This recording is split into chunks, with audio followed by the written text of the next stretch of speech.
अस्सलाम वालेकुम। Welcome to commerce cuts. मैं हूं आपका teacher Umair.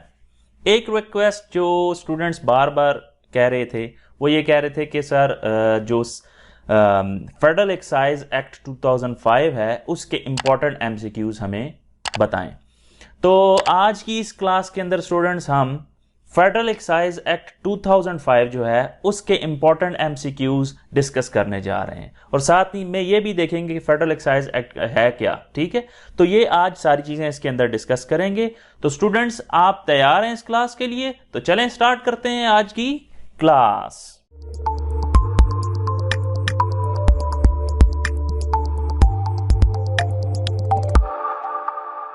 Welcome back guys. आज की इस क्लास के अंदर हम फेडरल एक्साइज एक्ट जो है 2005 उसके इम्पोर्टेंट एमसीक्यूज देखेंगे और ये भी देखेंगे कि फेडरल एक्साइज एक्ट जो है वो क्या कहता है। साथ साथ इसके सेक्शंस जो हैं उनके अकॉर्डिंगली एमसीक्यूज जो हैं वो हम देखते जाएंगे ताकि हमारे जो आने वाला एग्ज़ाम है उसमें हमारी अच्छे से तैयारी हो सके। स्टूडेंट्स, इससे पहले मैं लेक्चर स्टार्ट करूं मैं आपको ये बता दूं कि इससे पहले हमने इनकम टैक्स जो है ऑर्डिनेंस उसके जो सेक्शन सैलरी का है, प्रॉपर्टी का है, बिजनेस का है, कैपिटल गेन है, अदर सोर्स, इन सब के एमसीक्यूज जो हैं वो हमारे इस चैनल पर मौजूद हैं, आप उनको पहले देख लें। इसी तरह फिस्कल पॉलिसी जो है उससे रिलेटेड भी एमसीक्यूज मैंने अपलोड किए हुए हैं, उनको भी जाकर देख लें। आज ये हमारा फेडरल एक्साइज एक्ट 2005 का लेक्चर है जिसके अंदर हम ऑलमोस्ट तमाम जो है वो फेडरल एक्साइज एक्ट 2005 जो है वो कवर करेंगे। ठीक है स्टूडेंट्स, तो चलें स्टार्ट करते हैं आज की क्लास और लाजमी चैनल को सब्सक्राइब कीजिएगा और वीडियो को भी लाजमी लाइक कीजिएगा। तो चलें स्टार्ट करते हैं आज की क्लास। अगर आप बात करें फेडरल एक्साइज एक्ट 2005 की तो सबसे पहले हम जो एमसीक्यूज है वो क्या है। जो एक्साइज ड्यूटी है is an example of, excise duty जो होती है वो किसकी एग्जाम्पल है? नंबर 1 ए ऑप्शन है direct tax, number B indirect tax, number C property tax, number D none of the above. तो आपको आइडिया होना चाहिए जो एक्साइज ड्यूटी होती है वो इनडायरेक्ट टैक्स की एक एग्जाम्पल है, लिहाजा इसका जो करेक्ट ऑप्शन है वो ऑप्शन बी है कि जो एक्साइज ड्यूटी होती है, कस्टम ड्यूटी होती है, सेल्स टैक्स जो होता है, ये सब के सब इनडायरेक्ट टैक्स कहलाते हैं। ये इनडायरेक्ट टैक्स की एग्जांपल्स हैं। ठीक है स्टूडेंट्स, नेक्स्ट एमसीक्यूज की तरफ बढ़ते हैं। क्योंकि हम फेडरल एक्साइज एक्ट 2005 को डिस्कस कर रहे हैं तो आपको पता है कोई भी एक्ट है, कोई भी ऑर्डिनेंस है, उसके अंदर आपको ये तो आइडिया है कि उसके अंदर चैप्टर्स भी होते हैं। ठीक है, उसके अंदर स्केड्यूल्स भी होते हैं। ठीक है, और उसके अंदर सेक्शंस भी होते हैं। ठीक है, तो हमें पता होना चाहिए कि जो हमारा फेडरल एक्साइज एक्ट 2005 है इसके अंदर कितने चैप्टर्स हैं, कितने स्केड्यूल्स हैं, कितने सेक्शंस हैं। तो याद रखिएगा कि जो फेडरल एक्साइज एक्ट 2005 है इसके अंदर जो टोटल नंबर ऑफ चैप्टर्स हैं वो हैं 6 और जो स्केड्यूल्स हैं वो हैं टोटल नंबर ऑफ 4, जिसके अंदर दो जो स्केड्यूल्स हैं उसके अंदर टेबल्स वगैरह दिए हुए हैं। ठीक है, और जो बाकी दो हैं वो ओमिट हैं, दो जो हैं वो ओमिटेड हैं इसके अंदर। ठीक है जी, अब कौन कौन से ओमिटेड हैं और किन के अंदर जो है वो डिटेल्स दी हुई हैं। सेक्शन 1 और जो सेक्शन हमारा 3 है उसके अंदर डिटेल्स टेबल्स वगैरह दिए हुए हैं, जबकि 2 और 4 जो है वो ओमिटेड है, उसके अंदर कुछ भी मौजूद नहीं है। ये स्केड्यूल की बात कर रहा हूँ मैं।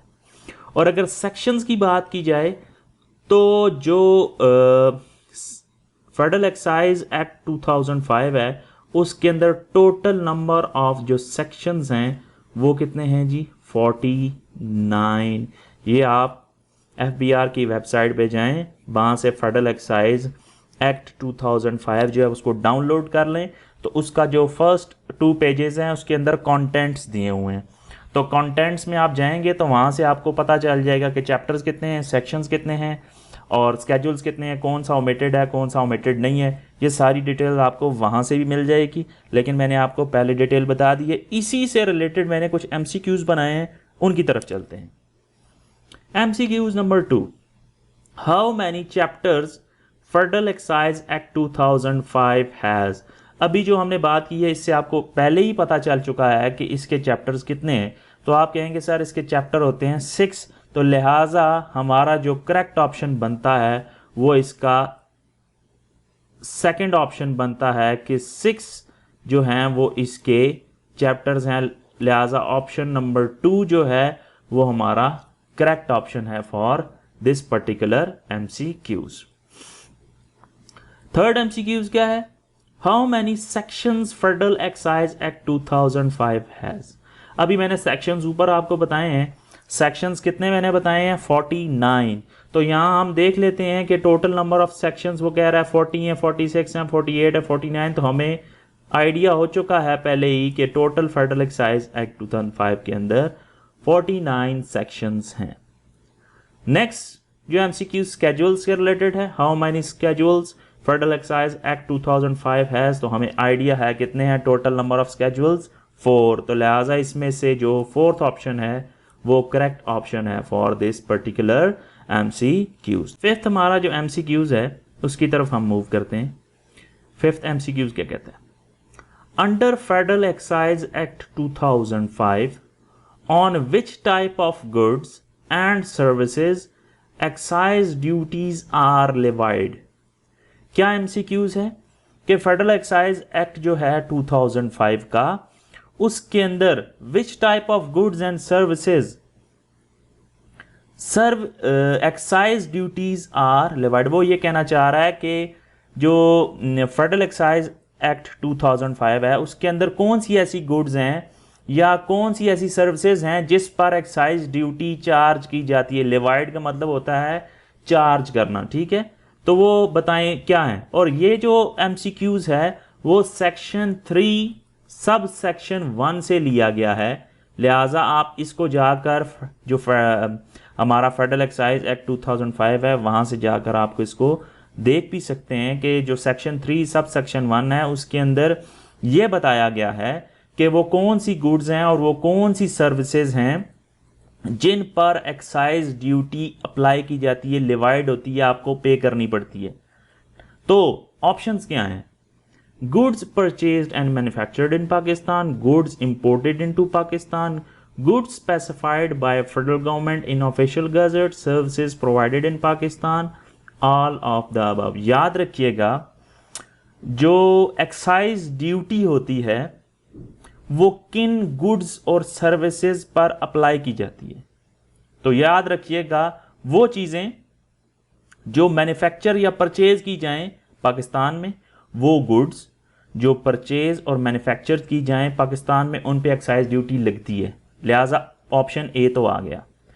वो चीज़ें जो इंपोर्ट की जा रही होती हैं पाकिस्तान के अंदर उन पे भी एक्साइज ड्यूटी अप्लाई होती है। लिहाजा ऑप्शन 2 भी आएगा। तीसरी, कुछ ऐसी चीज़ें हैं जिनको गवर्नमेंट ऑफ पाकिस्तान ने अपने ऑफिशियल गजट के अंदर एक लिस्ट ऑफ आइटम्स बता दिए हैं कि ये आइटम्स हैं, इन पर भी मैं एक्साइज ड्यूटी लूँगा। तो गवर्नमेंट ने बता दिया, लिहाजा वो भी किस कैटेगरी के अंदर आ जाएंगे? उन गुड्स और सर्विसेज के अंदर आ जाएंगे जिन पर एक्साइज ड्यूटी अप्लाई होती है। लिहाजा तीसरा ऑप्शन भी आएगा। और चौथी चीज़, सर्विसेज पर भी जो पाकिस्तान के अंदर प्रोवाइड होती हैं उन पर भी एक्साइज ड्यूटी अप्लाई होती है। लिहाजा ये सारे ऑप्शंस जो हैं इन सब पर क्या अप्लाई होती है? एक्साइज ड्यूटी अप्लाई होती है फेडरल एक्साइज एक्ट 2005 के मुताबिक। लिहाजा 4 चीज़ें यहाँ से हमें पता चली। वो चीज़ें जो पाकिस्तान में परचेज की जाती हैं और मैन्युफैक्चर की जाती हैं उन पर अप्लाई होती है, जो इंपोर्ट हम कर रहे होते हैं उन पर अप्लाई होती है, और वो चीज़ें जो गवर्नमेंट ने अपने ऑफिशियल गजट के अंदर चीज़ें स्पेसिफाई कर दी हैं उन पे अप्लाई होती हैं, और आखिरी चीज़ जो सर्विसेज हम प्रोवाइड करते हैं उन पर भी फेडरल एक्साइज ड्यूटी अप्लाई की जाती है। लिहाजा ये सारे ऑप्शंस आएंगे। लिहाजा E option all of the above is the correct option for this fifth MCQs। और ये सेक्शन 3 सब सेक्शन 1 आप जाकर रीड करें और आपको वहां से मजीद इसकी डिटेल्स मिल जाएंगी। ठीक है जी, नेक्स्ट MCQs की तरफ बढ़ते हैं। हमारा जो चैप्टर नंबर 1 है फेडरल एक्साइज एक्ट का 2005 का, वो कहता है वो किस चीज से डील करता है। Chapter 1 of federal excise act 2005 deals with, तो याद रखिएगा पहला, जब भी कोई भी ऑर्डिनेंस है, कोई भी एक्ट है, उसका जो पहला चैप्टर होता है वो डेफिनेशंस का होता है, प्रीलिमिनरी चीज़ें होती हैं। ठीक है, स्कोप होता है उसके अंदर। लिहाजा यहाँ ऑप्शंस देख लेते हैं। Preliminary definitions, offences, penalties, levy, levy, collection and payment of duty, none of the above. तो पहला जो ऑप्शन है वो करेक्ट ऑप्शन है। ए ऑप्शन के इसके अंदर डेफिनेशंस दी हुई हैं, जो जो टर्म्स यूज़ होती हैं फेडरल एक्साइज एक्ट 2005 के अंदर, जो जो टर्म्स हैं उनकी डेफिनेशन दी हुई है चैप्टर 1 के अंदर। ठीक है, तो लिहाजा option A is the correct option for this particular MCQs। 7th MCQs क्या है? Federal excise act 2005 extended to, कि जो फेडरल एक्साइज एक्ट है 2005 वो कितना, उसका स्कोप क्या है, वो कब लागू हुआ, कब से कब तक वो इन अफेक्ट है। ठीक है, तो याद रखिएगा जब से ये बना है तब से ये पूरे पाकिस्तान के अंदर लागू हुआ है। लेकिन कुछ इलाके हैं जिनके अंदर ये लागू नहीं होता, जैसे जम्मू है, इसी तरह कुछ और इलाके हैं कुछ, उनके अंदर ये नहीं है, उनके अंदर डिफरेंट चीज़ हो गई। लेकिन होल ऑफ पाकिस्तान ये फेडरल एक्साइज जो एक्ट है वो लागू होता है। लिहाजा ऑप्शन ए तो आएगा ही आएगा। It extends to the whole of Pakistan, yes. It shall came into force on first day of July 2005, जिस दिन ये वजूद में आया उस दिन से ये क्या है, अप्लाई हो गया है। लिहाजा ऑप्शन ए एंड बी दोनों हैं। और आप जाकर सेक्शन 1 सब सेक्शन 1 जो पहला सेक्शन है ना उसका ही सब सेक्शन 1 जाके रीड करें, उसके अंदर आपको ये MCQs की डिटेल मिल जाएगी, वहीं से ये लिया गया है। लिहाजा option C is the correct option for this particular 7th MCQs के इसके अंदर दोनों हैं। ये पूरे पाकिस्तान पर अंदर लागू होता है और ये जब से वजूद इन्फोर्स हुआ है तब से ये पूरे पाकिस्तान के अंदर अप्लाई हुआ है। ठीक है जी, नेक्स्ट जो 8th MCQs है वो क्या है? एजुडिकेटिंग अथॉरिटी मीन्स, एजुडिकेटिंग अथॉरिटीज क्या होती हैं? ये आप सेक्शन 2 सब सेक्शन 1 जो है, जिसके जो डेफिनेशंस का जो हमारा पहला चैप्टर है ना, उसी के अंदर आप सेक्शन 2 सब सेक्शन 1 के अंदर जाएंगे, वहां आपको इसकी डेफिनेशन मिल जाएगी। ये वहीं से MCQs है। तो इसके बारे में पूछा जा रहा है कि ये कौन सी अथॉरिटी है। कहते हैं authority competent to pass any order और decision under this act, authority competent to levy taxes, authority competent to make rules there under but does not include the board and appellate tribunal। तो ये जो authority होती है एजुडिकेटिंग authority, इसका मतलब क्या होता है? एक ऐसी अथॉरिटी जो कि डिसीजंस को पास करती है या ऑर्डर्स जारी करती है, लेकिन इसमें 2 इदारे शामिल नहीं हैं, एक FPR और appellate ट्रिब्यूनल। इनके अलावा कोई भी कॉम्पिटेंट अथॉरिटी जो रूल्स बनाती है, जो कोई भी ऑर्डर पास करती है या कोई भी डिसीजन जो है वो करती है, उस अथॉरिटी को क्या कहते हैं? एजुडिकेटिंग अथॉरिटी कहते हैं फेडरल एक्साइज एक्ट 2005 के मुताबिक। लिहाजा ऑप्शन ए एंड सी दोनों इसके अंदर आते हैं। और आप जाकर एजुडिकेटिंग अथॉरिटी की डेफिनेशन जाकर पढ़ेंगे तो वहां से आपको मजीद ये क्लियर हो जाएगा। लिहाजा ऑप्शन ए एंड सी जो है ये दोनों हैं। लिहाजा D is correct option for this MCQs। Number 9, conveyance means. Conveyance का मतलब क्या है? फेडरल एक्साइज एक्ट 2005 के अंदर कन्वेंस का मतलब क्या होता है? ये जो कन्वेंस है इसकी डेफिनेशन आपको मिल जाएगी सेक्शन 2 सब सेक्शन 6, जो डेफिनेशन का चैप्टर है वहीं से आपको मिलेगी, वहीं से इसकी सारी डिटेल आपको मिल जाएगी। ये MCQs हम रीड करेंगे तो आप वो जब सेक्शन पढ़ेंगे तो अगर आपको सेक्शन पता हो तो ये MCQs भी आसानी से आप कर सकते हैं। क्या है? Any means of transport used for carrying goods and passenger. वो कहता है कोई भी ऐसी ट्रांसपोर्ट जो आप यूज करते हैं गुड्स को लेके जाने के लिए या पैसेंजर्स को लेके जाने के लिए, such as vessels, aircrafts, vehicles, animals etcetera. क्या है? बोथ ए एंड बी, और डी ऑप्शन है नॉन ऑफ द अबव। याद रखिएगा जो कन्वेंस है वो ये दोनों चीज़ें होती हैं। मींस कोई भी ऐसी ट्रांसपोर्ट जो हम के किसी गुड्स को कैरी करने के लिए लेके जा रहे होते हैं, कोई भी वेसल होगी, एयरक्राफ्ट हो गया, व्हीकल होगी, ये सारी कन्वेंस के अंदर आती हैं। लिहाजा option A and B means both are correct, लिहाजा सी ऑप्शन हम लेंगे कि ए और बी दोनों इसके अंदर फॉल करते हैं। ठीक है जी। और आप इसको जाकर इस सेक्शन 2 सब सेक्शन 6 को भी जाकर आप रीड करें तो आपको वहां से इस चीज को मजीद क्लियरेंस मिल जाएगी। Number 10 MCQs। The term adjustment mean, ये एडजस्टमेंट हम अकाउंटिंग में भी हम देखते हैं वैसे, लेकिन यहाँ एडजस्टमेंट से मुराद क्या है? यहाँ एडजस्टमेंट से मुराद ये है किसी चीज़ को किसी के अंदर एडजस्ट करना, मीन्स उसमें से उसको माइनस कर देना, डिडक्ट कर देना। ठीक है, तो यहाँ एडजस्टमेंट से मुराद एक्चुअली क्या है? डिडक्ट कर देना, डिडक्शन। किसी भी चीज़ में से कोई चीज़ आप डिडक्ट कर रहे हैं, माइनस कर रहे हैं, तो उस चीज़ को हम कहेंगे ये डिडक्शन आप कर रहे हैं।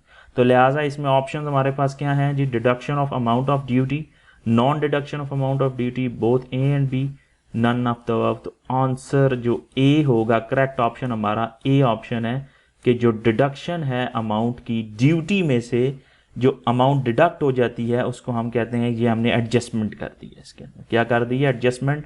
और ये सेक्शन 2 सब सेक्शन 2 के अंदर से ये MCQs बनाया गया है जो कि आपके चैप्टर नंबर 1 के अंदर मौजूद है। 11th जो है MCQs की तरफ पढ़ते हैं। An officer of inland revenue means, ये जो MCQs अभी हम डिस्कस कर रहे हैं ना, ये सारे डेफिनेशंस के MCQs हैं जो चैप्टर नंबर 1 है। इसी तरह हम आगे चैप्टर वाइज जो है वो MCQs देखते जाएंगे। ठीक है जी, तो आप मेरे साथ रहिएगा, आपने ध्यान रखना है। 11वें MCQs में क्या है? An officer of inland revenue means, inland revenue का जो ऑफिसर है उससे क्या मुराद है? अच्छा, ये जो इनलैंड रेवेन्यू से मुराद जो भी होगी वो सेक्शन 2 सब सेक्शन 12 के अंदर भी लिखा हुआ है इसके बारे में। आप उसको रीड भी करेंगे, MCQs जब आप देख रहे हो तो उसको भी रीड करें आप साथ साथ, ताकि आपको पता चले कि यार वहां से क्लियर भी होते रहें आप। ठीक है, तो officer of inland revenue means इसका क्या मतलब है? An officer appointed by FPSC, ये तो हो ही नहीं सकता। An officer appointed by FPR, yes, वो ऑफिसर जो FPR वाले अपॉइंट करते हैं उस ऑफिसर को कहते हैं ऑफिसर ऑफ इनलैंड रेवेन्यू। लिहाजा B option is correct option for this 11 MCQs। Officer जो अपॉइंट करता है ना, कमिश्नर, वो उससे नीचे ही होता है। ठीक है, तो लिहाजा वो नहीं है। ठीक है जी। नेक्स्ट हमारा जो MCQs है वो 12, द टर्म कायबोर स्टैंड फॉर। अब जो कायबोर जो है ये सेक्शन 2 सब सेक्शन 15A के अंदर इसके बारे में इसको डिफाइन किया गया है फेडरल एक्साइज एक्ट 2005 के अंदर। तो इसका इससे मुराद ये है Karachi inter bank offered rate. लिहाजा ऑप्शन ए जो है वो करेक्ट ऑप्शन होगा इस MCQs का। ये थे फर्स्ट चैप्टर के MCQs कुछ। अब सेकंड चैप्टर की तरफ बढ़ते हैं, उसके MCQs कुछ देखते हैं। चैप्टर नंबर जो 13 MCQs है, chapter 2 of federal excise act 2005 deals with. Chapter 2 किससे डील करता है? आपको याद पता होना चाहिए, चैप्टर 2 जो है वो टैक्सेस की लीवी मींस टैक्सेस को लागू करना, टैक्स कलेक्शन और टैक्स की पेमेंट, जो फेडरल एक्साइज ड्यूटी है, ठीक है, उसकी कलेक्शन, उसकी इम्प्लीमेंटेशन, इसके बारे में चैप्टर है। ठीक है जी, उसके रिकॉर्ड्स के बारे में। तो चैप्टर 2 के बारे में पूछ रहा है कि वो चैप्टर 2 किसको डील करता है? क्या प्रिलिमिनरी डेफिनेशंस को, ऑफेंसेस एंड पेनल्टीज को? नहीं। Levy, collection and payment of taxes, duties, yes. तो जो हमारे पास ये थर्ड ऑप्शन है इसका, ये इसका करेक्ट ऑप्शन है फॉर दिस पर्टिकुलर MCQs, जो हमारे पास ये जी ऑप्शन है। ठीक है, थर्ड ऑप्शन जो है हमारे पास ये इसका करेक्ट ऑप्शन है। 14 MCQs के। After how much time a return is filed and payment of duty is made.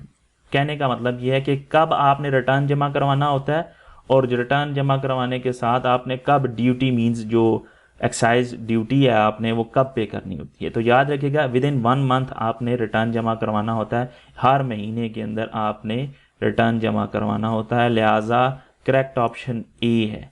और आप जाकर इसकी अगर डिटेल्स देखना चाह रहे हैं तो सेक्शन 4 सब सेक्शन 1 के अंदर जाएं, वहाँ आपको ये मिल जाएगा, ये सारा लिखा हुआ कि रिटर्न फाइल करना कितने अरसे के बाद होता है और ड्यूटी पे कब करनी होती है। तो सेक्शन 4 सब सेक्शन 1 के अंदर जाएंगे आप, वहाँ आपको ये चीज़ मिल जाएगी। 15 zero rate of duty is charge on which of the following types of goods. वो कहता है जो जीरो रेट होता है ड्यूटी का वो चार्ज किया जाता है, किन गुड्स पर चार्ज किया जाता है। तो याद रखिएगा वो गुड्स जो हम एक्सपोर्ट कर रहे होते हैं उन पे जीरो रेट होता है, लिहाजा goods exported out of Pakistan is correct option for this MCQs। और ये जो MCQs है वो आप जीरो रेट ऑफ ड्यूटी जाएंगे सेक्शन 5 सब सेक्शन 1 उसके अंदर ये मौजूद है, जिसके अंदर बताया गया है कि अब जीरो रेट ऑफ ड्यूटी तब अप्लाई होती है जब आप गुड्स जो हैं वो एक्सपोर्ट कर रहे होते हैं आउट ऑफ पाकिस्तान, तो आपको जीरो रेट ऑफ ड्यूटी देनी पड़ती है, लिहाजा option A is correct option for 15th MCQs। Next हम चलते हैं, हमारा जो 16 MCQs है। अ ड्रॉबैक ऑफ ड्यूटी, ये भी एक ड्यूटी है, is paid on which of the following types of goods. किन गुड्स पर ड्रॉबैक ड्यूटी पे करनी पड़ती है। ये सेक्शन 5 सब सेक्शन 2 के अंदर आपको मिल जाएगा, ये सारा जो ड्रॉबैक ड्यूटी के हवाले से डिटेल्स हैं। अब वो क्या कहता है कि ये बताएं कि ड्रॉबैक ड्यूटी पे की जाती है किन गुड्स पे। याद रखिएगा 2 गुड्स पे की जाती है, वो गुड्स जो आप एक्सपोर्ट कर रहे होते हैं और वो गुड्स जो आप मैन्युफैक्चर कर रहे होते हैं पाकिस्तान के अंदर, इन दोनों पर आपको ड्रॉबैक ड्यूटी पे करनी होती है। ठीक है जी, तो आप जाकर देखिए सेक्शन 5 सब सेक्शन 2 जिसके अंदर आपको ये डिटेल मिल जाएगी कि किन किन गुड्स पर आपको विच टाइप ऑफ गुड्स जिन पर आपको ड्रॉबैक ड्यूटी देनी होती है। तो मैंने आपको 2 बता दी, एक्सपोर्ट और जो मैन्युफैक्चर की जा रही है पाकिस्तान में उन दोनों पे दी जाती है, लिहाजा सी मींस ए और बी दोनों है, लिहाजा C option is correct option for 16th MCQs। Number 17 a person who collects or has collected excess duty, एक ऐसा बंदा जिसने ड्यूटी को कलेक्ट किया है या एक्स्ट्रा अमाउंट कलेक्ट कर ली है। अब अमाउंट तो एक्स्ट्रा है तो क्या करेगा, जेब में रखेगा? नहीं, ड्यूटी जो भी होती है उसको जमा करवाना होता है। कहाँ जमा कराना होता है? याद रखिएगा जो भी ड्यूटी आपके पास हो, आपने कलेक्ट की हुई है और वो एक्सेस है, तो अमाउंट जो भी होती है वो कलेक्टेड जो अमाउंट होती है वो पे करनी होती है। कहाँ? फेडरल गवर्नमेंट को। ठीक है जी। Excise duty which is not paid payable as duty is liable to pay the amount collected to. किसको आपने पे करनी है? Federal government, FBR, dam fund. तो आपको पता होना चाहिए भाई फेडरल गवर्नमेंट को पे करनी होती है। सेक्शन 11 जाके रीड करें, आपको वहां से इसकी डिटेल मिल जाएगी कि आप जो भी एक्सेस ड्यूटी होती है जो आपने कलेक्ट की होती है वो आपने पे करनी होती है फेडरल गवर्नमेंट को, जाके फेडरल गवर्नमेंट में आपको आपने जमा करवानी होती है। ठीक है, तो लिहाजा option A is correct option इस 17th MCQs के लिए। 18 में क्या है? For how much period registered person is required to maintain the records of goods purchased, manufactured और क्लियर्ड। कोई भी रजिस्टर्ड पर्सन है, उस बंदे को रिकॉर्ड्स मेंटेन करने होते हैं, जो वो गुड्स बना रहा है, जो वो गुड्स बेच रहा है, जो वो क्लियर हो रही हैं, परचेज कर रहा है, मैन्युफैक्चर कर रहा है, क्लियर कर रहा है, उन सब को उसका रिकॉर्ड रखना पड़ता है। और वो कितने अरसे के लिए रखना पड़ता है? 6 साल के लिए। तो 6 साल के लिए उसको रिकॉर्ड रखना ज़रूरी है। तो लिहाजा सेक्शन 17(1)(a) के अंदर आप जाएं तो वहाँ आपको इसकी डिटेल मिल जाएगी। ठीक है, मज़ीद भी आप इसको रीड कर सकते हैं कि यार जो रजिस्टर्ड पर्सन होता है उसने कितना अरसा जो है वो रिकॉर्ड को मेंटेन रखना होता है, परचेज की हुई गुड्स को या मैन्युफैक्चर की हुई गुड्स को या क्लियर गुड्स को। ठीक है जी, ए ऑप्शन 6 साल करेक्ट ऑप्शन है। Number 19 a registered person is required to issue an invoice with serial number at the time of. एक रजिस्टर्ड पर्सन जो भी होता है उसने क्या करना होता है, जब भी वो गुड्स को कोई भी फॉर एग्जांपल सेल कर रहा है या उनकी क्लियरेंस कर रहा है, तो जो भी इनवाइस बनाता है उस पर उसने सीरियल नंबर लिखना होता है। सीरियल नंबर बहुत सी डिटेल होती है, नेम होता है, सब कुछ है। इसकी डिटेल के लिए आप सेक्शन 18(1) को जाके आप रीड करेंगे, वहाँ आपको फुल डिटेल इसकी मिलेगी कि जो भी रजिस्टर्ड पर्सन है वो उसको ज़रूरी होता है कि वो एक इनवाइस इशू करे जिस पे सीरियल नंबर लिखा हो, लेकिन वो इनवाइस कब इशू करेगा, एट द टाइम ऑफ जब गुड्स क्लियर कर रहा होता है, यस। सेल ऑफ गुड्स के वक्त, यस। लिहाजा दोनों के वक्त होता है, लिहाजा C option A and B is correct option for this MCQs. Both A and B is correct option for 19 MCQs. ये सेकेंड चैप्टर के एमसीक्यूज के। थर्ड की तरफ बढ़ते हैं। चैप्टर 3 जो है of federal excise act 2005 deals with, वो कहता है कि ये किससे डील करता है। जो चैप्टर हमारा थर्ड है, अपील से, ऑफेंसेज एंड पेनल्टीज से, levy, collection and payment of tax से, या नन ऑफ द अबव। तो याद रखिएगा चैप्टर 3 जो है वो ऑफेंसेज एंड पेनल्टीज से रिलेटेड है, लिहाजा third option is correct option है 20वें एमसीक्यूज का।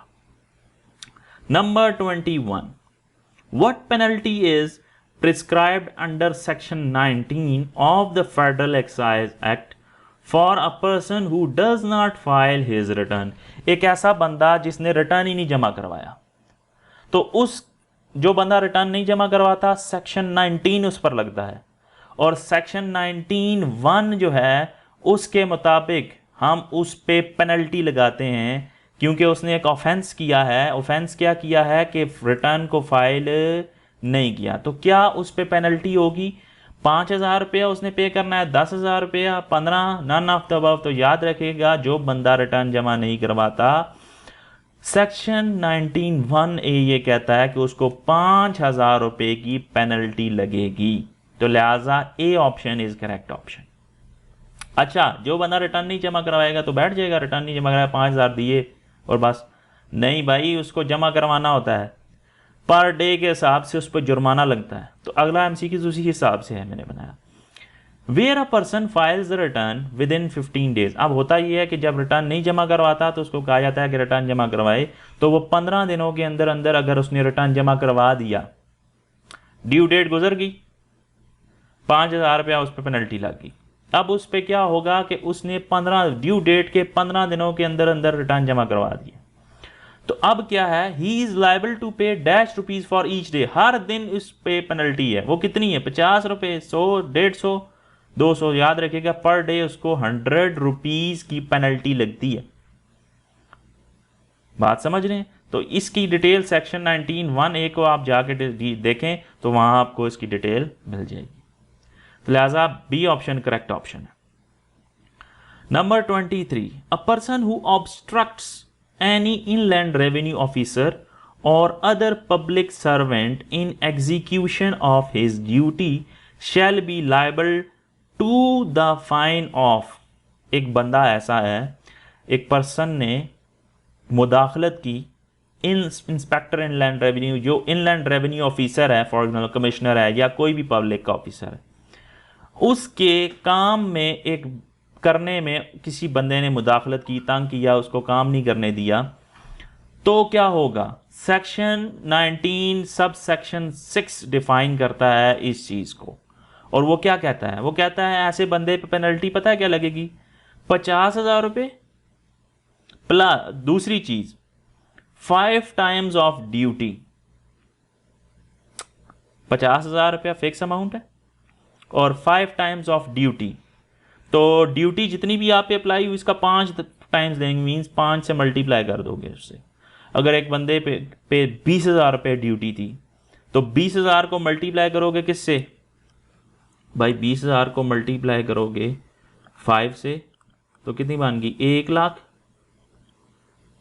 एक अमाउंट है 50,000 और एक अमाउंट है 1 लाख। रूल ये है विच एवर इज हायर, उतनी आप पे पेनल्टी होगी। तो लिहाजा ए और B whichever is higher, ये है जी उस पर पेनल्टी। लिहाजा अगर आप बात की जाए इस एग्जांपल की, ये एक बंदे पे 20,000 पेनल्टी थी और 20,000 पे ड्यूटी थी और उस बंदे ने ऑब्स्ट्रक्ट किया इनलैंड रेवेन्यू ऑफिसर के काम में, तो उस पर यह बनी पेनल्टी लगेगी कि 50,000 और ड्यूटी का 5 टाइम्स, तो दोनों में से जो बड़ी अमाउंट आएगी ना वो उस पर पेनल्टी होगी। तो इस केस में मैंने जो एग्जांपल लिया 1,00,000 रुपया उस पर पेनल्टी है, तो ये देख लें। ठीक है जी। तो विच एवर इज हायर, ए और बी, ए और ये जो है बी, ये दोनों विच एवर इज हायर, ये इसका करेक्ट ऑप्शन है, लिहाजा D option is correct option. 24 MCQs क्या है? एन अपॉइंटमेंट ऑफ स्पेशल जज for trial of offence under section 20 of the federal excise act is made by. जो भी ऑफेंस होता है, लाजमी बात है कोई ऑफेंस हुआ है, ठीक है, उस पर फिर लाजमी बात है कोई केस वगैरह भी चलेगा ना, तो उसके लिए स्पेशल जज जो है वो अपॉइंट किया गया है। जो ऐसा ऑफेंस जो किस सेक्शन के तहत हुआ है? सेक्शन 20 के तहत हुआ है। उसके तहत उसके अंडर जो ऑफेंस होता है उसके लिए स्पेशल जज उन्होंने अपॉइंट किया। स्पेशल जज जो है वो कौन जो है वो अपॉइंट करता है? याद रखिएगा, जज जो भी है वो अपॉइंट करेगा, फेडरल गवर्नमेंट अपॉइंट करेगी। कौन अपॉइंट करेगा? Federal government. और इसकी डिटेल्स आपको सेक्शन 20 सब सेक्शन 1 के अंदर आपको जाके मिल जाएंगी कि जो फेडरल गवर्नमेंट है वो अपॉइंट करती है स्पेशल जज, वो ऑफेंस जो कि सेक्शन 20 सब सेक्शन सेक्शन 20 के तहत होता है उसके मुताबिक। ठीक है जी। तो लिहाजा B option is correct option. Number 25, who is authorized to transfer a case at any stage from one special judge to another? Case चल रहा है, चलते हुए जज तब्दील हो गया। अब जज तब्दील करने का किसको इख्तियार है? लाजमी बात है हुकूमत को इख्तियार है, लिहाजा federal government is correct option for this MCQs। B is correct option. Section 21 sub section 6 इसके बारे में आपको बताएगा। ठीक है जी। तो ये आप जाके इसको रीड भी कर लें, उसके अंदर यही लिखा हुआ है। 26 MCQs क्या है? An appeal against an order made by special जज लाइज टू। अपील आपने करनी है अगेंस्ट ऑर्डर, वो ऑर्डर जो स्पेशल जज, एक स्पेशल जज था उसने आपके के लिए आपको फैसला दे दिया। फॉर एग्जांपल कोई अपील की थी, आपने उसका फैसला हो गया।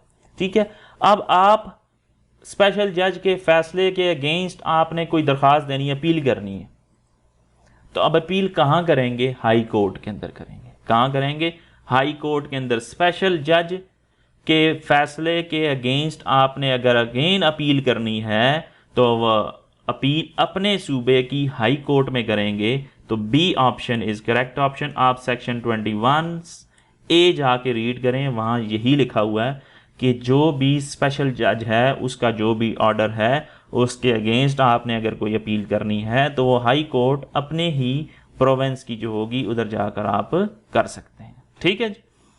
Number 27, what is the time limit of an appeal to the high court against the order of a special? ये जो अभी ऊपर वाला MCQ था कि आपने स्पेशल जज के ऑर्डर के अगेंस्ट अपील करनी है, तो कितने दिनों के अंदर कर सकते हैं? उसके डिसीजन के आने के कितने दिनों के अंदर? 30 दिन के अंदर। 30 दिन के अंदर सेक्शन 21A जाके रीड करें, वहाँ ये बताया गया है कि अगर स्पेशल जज का जो भी डिसीजन आया है उसके 30 डेज के अंदर अंदर आप अगेन अपील कर सकते हैं हाई कोर्ट के अंदर। लिहाजा ए ऑप्शन करेक्ट ऑप्शन है for this MCQs। Next chapter 4 की तरफ बढ़ते हैं। चैप्टर 4 क्या है जी? Federal excise act deals with, वो कहता है चैप्टर 4 फेडरल एक्साइज एक्ट का किससे डील करता है? अपील से, सर्च, अरेस्ट, सीजर से, levy, collection and payment of duty से, नन ऑफ द अबव। तो याद रखिएगा जो चैप्टर 4 है वो डील करता है सर्च, अरेस्ट से। ठीक है। तो बी ऑप्शन जो F ऑप्शन जो सेकंड ऑप्शन है ये इसका करेक्ट ऑप्शन है for this particular MCQs। Number 29, how the searches and arrests are to be made? कि जो सर्च है या अरेस्ट है वो कैसे की जाती है? जो भी क्रिमिनल कोड ऑफ प्रोसीजर है ना, क्रिमिनल कोड उसके मुताबिक सर्च और अरेस्ट किया जाता है। ठीक है। तो सेक्शन 25 जो है इसको डील करता है, फेडरल एक्साइज एक्ट 2005 का, जो ये बताता है कि सर्च और अरेस्ट कैसे करनी है, और वो करनी है क्रिमिनल कोड ऑफ प्रोसीजर से। जो कि 1898 का, लिहाजा ऑप्शन ए करेक्ट ऑप्शन है इसका कि in accordance with code of criminal procedure, civil procedure के तहत भी नहीं होती, बोथ ए एंड बी भी नहीं है और डी भी नहीं है, option A option correct option है। ठीक है, ये जाकर आप सेक्शन 25 को रीड करें, वहां आपको मिल जाएगा। Number MCQs number 30, counterfeited cigarettes and beverages which have been manufactured or produced unlawfully or other dutiable goods on which duty of excise has not been paid are seized under which section of Federal Excise Act 2005। कहता है वो cigarettes या वो beverages जो manufacture किए गए हैं, produce किए गए हैं अनलॉफुली, ठीक है, and other dutiable goods on which duty of excise has not been paid, वो चीजें जिन पर ड्यूटी लगनी थी लेकिन आपने पे नहीं की। ठीक है, तो इस केस के अंदर गुड्स को सीज कर लिया जाता है। तो वो कहता है कौन सा सेक्शन ऐसा है जो आपको हमको ये बताता है कि आप गुड्स को सीज कर लें।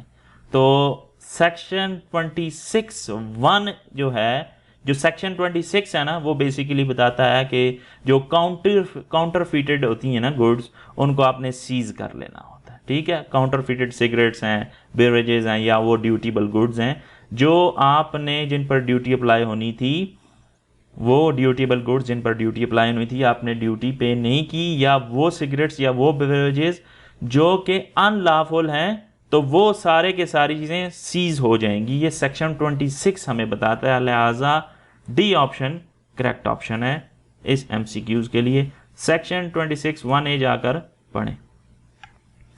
Number 31, who is authorise to make appointments under section 29 of federal excise act.